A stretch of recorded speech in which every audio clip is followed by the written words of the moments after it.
Breaking news. We have now confirmed that there was indeed a woman who was with the shooter in the footage that was captured by the houses nearby the area. And for whatever reason, the FBI has not yet released or even acknowledged that that footage exists. This is absolutely huge, actually. I think this is the biggest thing that we have uncovered since the beginning of this investigation. I didn't want to come out and say that it was a fact that there was a woman with the shooter without any proof. We had no proof outside of this person, and what she was saying felt real to me, definitively, but I needed something more solid.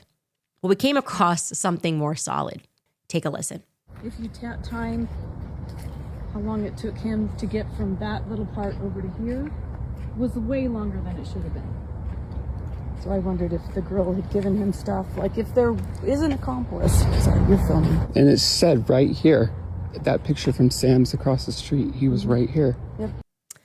So you see, she's talking about the shooter, and she says, I was wondering if the girl had given him stuff, and then somebody off camera says, you know, you're filming, and she says, I'm sorry that you're filming. It's very clear.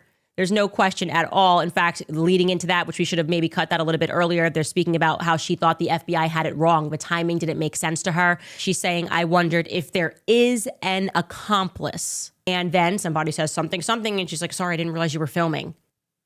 Okay. So we have the woman who was my source who said that the FBI cut the footage and she was certain of it. And now we have actually the woman who handed over her footage to the FBI saying, I wondered if that woman was an accomplice. Ladies and gentlemen, what the heck is going on? Who was the woman that was with the alleged shooter? Why wouldn't the FBI immediately release that? Now, again, you should recall that the very next morning, on September the 11th, TMZ already had the doorbell cam footage, okay? So that means that the FBI already had the footage, right?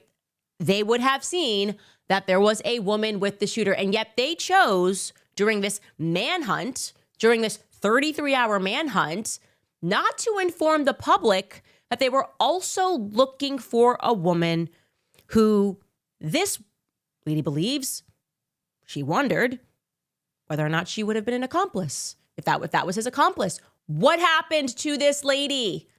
Who is the girl, the woman that was in this footage, guys? I don't know. What are your ideas here? Why would the FBI not tell us something so evidently crucial to this story?